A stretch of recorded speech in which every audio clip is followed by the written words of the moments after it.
Au nom du Père, du Fils et du Saint-Esprit. Amen.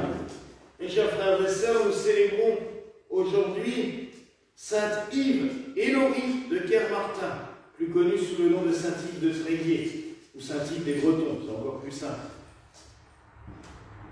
Comme son nom l'indique, il est issu d'une petite noblesse, du hameau de Migny, à quelques kilomètres de Tréguier, qui au Moyen-Âge est une des 7 grandes villes de Bretagne, ces grands évêchés, puisque la Bretagne a gardé fermement et pendant très longtemps sa force d'évangélisation, puisque les grandes villes ont été fondées par 7 grands fondateurs qui sont restés marquants dans l'histoire de la Bretagne, Tréguier ayant été fondé par saint Tugdual, non pas le nôtre, mais le vieux, celui qui a évangélisé cette partie de la Bretagne avec sa mère, sainte Pompée ou sainte Poupaya. Donc voilà, pour situer où est Tréguier, c'est dans le Trégor, c'est le nord de la Bretagne, Côte d'Armor. Il y a limite presque entre les Côtes d'Armor et le Finistère, je pense. Oui, c'est ça, c'est vraiment le Trégor. Quand vous prenez la Bretagne, c'est la petite noce qui a reçu là. Un petit morceau qui dépasse. Yves est né au XIIIe siècle, milieu du XIIIe siècle, donc dans cette petite noblesse bretonne, qui dit que l'on raillera beaucoup plus tard, à l'époque de Louis XIV et de la Régence, où on dira que la noblesse bretonne est la plus protégée de France, parce que c'est souvent des petits domaines, des petits hameaux, avec un petit manoir. Le manoir de Saint-Yves existe toujours, et il n'est franchement pas grand. C'est vraiment une toute petite noblesse. Pourquoi des petites noblesses? Parce que tout simplement les Bretons n'ont pas cette fâcheuse manie qu'ont les restes des seigneurs français à passer leur vie à se battre les uns les autres pour récupérer le château du voisin et le domaine du voisin. Donc, les petits barons ne grossissent pas et ne deviennent pas des comtés ou des duchés. Il y a le duc de Bretagne et autrement plein de petits seigneurs locaux. Néanmoins, sa famille lui permet quand même, et l'aisance familiale lui permet quand même de s'étendre et de partir étudier à l'université. Il va étudier à l'université d'Orléans, puis à la Sorbonne, l'université de Paris. Il va y apprendre le double métier de juge et d'avocat. À l'époque, on fait souvent les deux. Revenu à Tréguier, l'évêque des lieux le nomme official. Alors official, maintenant, c'est un terme dont on ne se souvient plus beaucoup. Il y en a dans tous les diocèses de France encore. C'est le juge qui est censé juger tout ce qui est canonique. Donc c'est eux qui prononcent les nullités de mariage, ceux qui prononcent les peines d'excommunication quand il y en a. C'est pas toujours un rôle très sympathique et très drôle. Mais à l'époque, comme l'évêque était seigneur des lieux, il était seigneur de Tréguier et de toute la région, le juge, l'official, était chargé de la justice dans tous les domaines. Pas que la justice canonique, mais la justice pénale courante, quotidienne. Et c'est là qu'Yves va faire preuve de générosité, de très grande justice. D'un point de vue générosité, il va créer des lieux pour accueillir les indigents, les pauvres. Pour le XIIIe siècle, c'est très peu courant. Mais il va créer des foyers, près de chez lui notamment.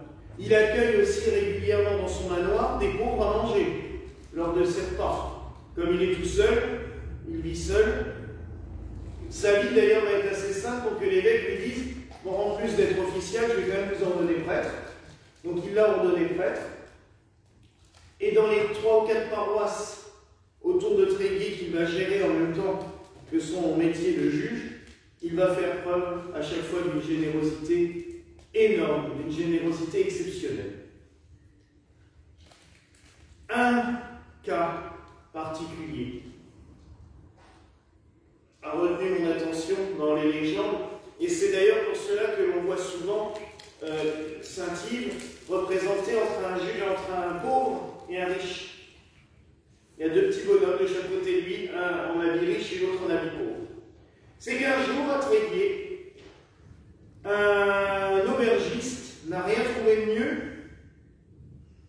que de traîner en justice un pauvre, un SDF de maintenant, on va dire, parce qu'il se mettait tous les jours devant la cuisine de son auberge pour renifler les odeurs qui le rassasiaient.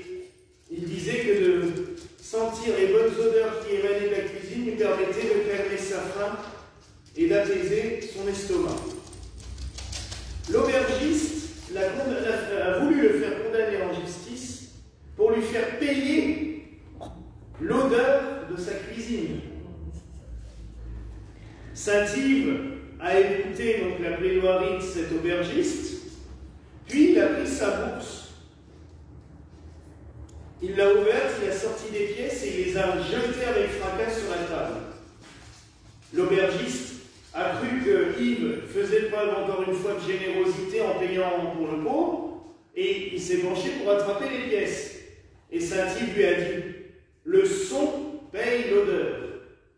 Tu veux lui faire payer l'odeur de ta cuisine. Tu es payé par le son des pièces qui sont tombées sur la table. » Et il a repris ses pièces et les a remis dans sa bourse. Et l'aubergiste a compris la bêtise profonde de ce qu'il venait de dire et de faire, et il est rentré chez lui. Cela nous montre à quel point ce jugement, d'ailleurs, il n'est pas sans rappeler un autre jugement. Et dans les lectures de Saint-Yves, c'est vrai qu'on pourrait le mettre dans l'Ancien Testament, comme je suis en train de faire le missel du mois de mai, on va peut-être y penser, c'est le jugement de Salomon. Vous vous souvenez tous de ce jugement. Une mère arrive avec un enfant et une autre femme dit « Elle m'a volé mon enfant ». Et ces deux femmes se battent. Salomon n'est pas capable de savoir qui est réellement la mère de l'enfant. Il prend son épée, il attrape le bébé et il veut lui couper la tête. Et une des deux femmes dit « Non, laissez l'enfant à cette femme plutôt que de lui prendre la vie. » Et c'est là, quand il a vu cet élan de cette femme, qu'il a compris que c'était elle la vraie mère. Parce qu'elle était prête à abandonner son enfant à une femme menteuse et voleuse, plutôt qu'il perde la vie. C'est tout à fait ce que Yves aurait fait. On le voit avec la légende de l'aubergiste, on le voit dans toute sa vie. Et Saint-Yves a marqué réellement les esprits, car c'est un des saints bretons les plus vénérés. Il y a, autour de la date de sa fête, donc ça va, je pense, être ce week-end, le grand pardon de Tréguier, où ils font une procession avec des milliers de personnes sur un tour qui fait 7 km. Ça, c'est de la procession. 7 km autour de Tréguier pour aller jusqu'à son lieu de naissance, à Mini, et ils reviennent. Mais il y a une ferveur, et quand on entendait mon père spirituel, le père Gall, qui avait été baptisé Yves à son baptême, parler de son saint patron, c'était quelque chose. Et la vénération est permanente. Quand on va dans la cathédrale de Tréguier, où repose son corps dans un magnifique mausolée Renaissance, et à côté, il y a quelque chose d'un peu moins gai, mais il y a des milliers de bougies devant quand même en permanence, parce qu'il y a des gens toute la journée qui viennent déposer des bougies. Il y a la chasse avec le crâne de Saint-Yves qui vous regarde. Bon, c'est un crâne souriant, avec quelques dents qui restent. Toute la journée, il y a du monde qui vient. Saint-Yves est avec Sainte-Anne, ils sont les deux saints préférés des Bretons, avec leurs hymnes, avec leurs cantiques. et l'hymne de Saint-Yves d'ailleurs est sur la même mélodie que l'hymne de Sainte-Anne, et c'est considéré comme un des hymnes de la Bretagne. Tellement il y a cette vénération, et je dirais même, parce que pour bien connaître les Bretons, ce patriotisme breton est fédéré par Saint-Yves et par Sainte-Anne. Ce que nous pouvons obtenir de Saint-Yves, c'est son sens de la justice, plus encore que le sens de la générosité. La générosité, on est tous capables. Il n'y a pas grand-chose à faire pour être généreux. Faire preuve de justice, c'est compliqué. Très compliqué. Et j'aime bien ce passage de l'introïque du jour quand on dit « La bouche du juste méditera la sagesse et sa langue proférera l'équité. » Être équitable avec les autres, c'est très différent de faire preuve d'égalité. Et vous avez peut-être vu déjà cette image, ceux qui fréquentent les réseaux sociaux ou Internet, vous l'avez sans doute vu. L'égalité, c'est pour tout le monde la même chose. Vous avez un grand mur. On va prendre un truc concret. Bon, c'est à cause de la taille, c'est pas en fonction des gens. Une Martine, un Raphaël, un Arnaud. Un grand mur. Vous mettez 3 tabourets identiques. Il y en a quand même toujours un qui sera plus petit et l'autre plus grand, et il n'y en aura toujours qu'un qui arrivera à regarder au-dessus du mur et pas forcément les 2 autres. Ça, c'est l'égalité. Tout le monde pareil. L'équité, c'est de mettre Arnaud sur un petit tabouret, Raphaël sur un tabouret moyen et Martine sur un grand tabouret, pour que tous les 3 puissent voir de l'autre côté du mur. Et c'est là où la justice intervient. L'égalité, et on en parle à tout bout de champ, ça fait partie de la devise française, mais ce n'est pas forcément la meilleure des solutions. Être équitable, que chacun ait en fonction de ses besoins. Je vais prendre un autre exemple. Si demain, par exemple, le gouvernement fait preuve d'égalité, je dis ça, hein, c'est une supposition, parce que bien entendu, ça n'arrivera jamais, il décide de donner 10 000 € à chaque habitant de la France. Le SDF de la rue, ou nous en classe moyenne, on sera très heureux. Le millionnaire, qu'est-ce qu'il en a à faire de 10 000 €? Il va prendre ça comme si on lui donnait l'aumône. La preuve que l'égalité n'est pas toujours la bonne chose. Tandis que l'équité, là, ça serait de dire, bon ben, on va s'arranger pour donner pour que chacun soit pareil. Et là, c'est différent. D'ailleurs, il y a des régimes malheureusement totalitaires pour essayer de faire de l'égalité. Ça n'a jamais marché, parce qu'il y avait les plus riches étaient toujours très riches et les très pauvres étaient toujours très pauvres, hein, au bout du compte. Quand on donne tout à tout le monde pareil, bah, ceux qui... Saint-Yves nous fait preuve d'équité. Et c'est ce que le Seigneur, je pense, nous demande tout au long des évangiles. De savoir faire preuve d'équité, c'est-à-dire de prendre chacun tel qu'il est. Ainsi de ne pas demander non plus à quelqu'un la même chose qu'à un autre. Encore un autre exemple que j'ai vu il n'y a pas longtemps, où il parlait justement, c'était l'école de l'égalité. Et il y avait une petite souris et un éléphant. Et on leur dit, vous obtiendrez votre examen si tous les deux vous arrivez à sauter par-dessus une barre. La souris arrive très facilement. Elle est petite, elle est souple, pouf. L'éléphant, il saute, il n'arrive pas à bondir de l'autre côté. Hein. Il est trop lourd et il retourne de place.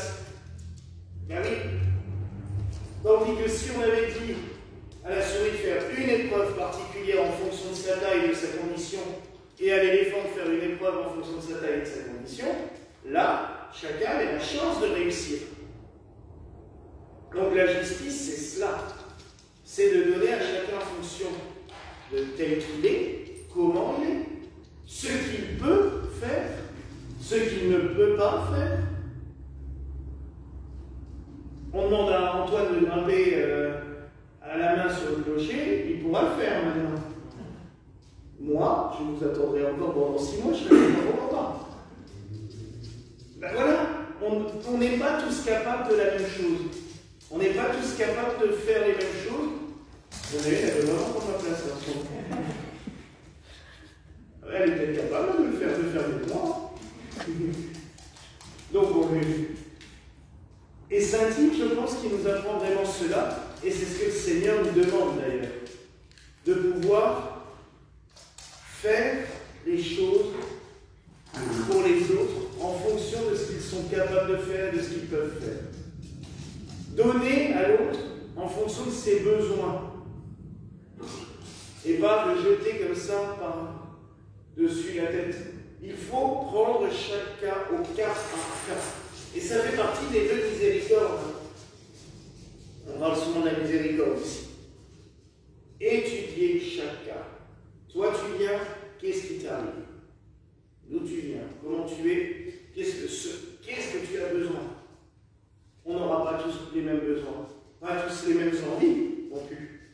Il y en a qui n'ont pas forcément envie du tout, on leur donne quelque chose. Il y en a qui n'ont pas forcément non plus envie, forcément, qu'on leur fasse justice. Ils préfèrent continuer dans leurs problèmes. À chacun de voir.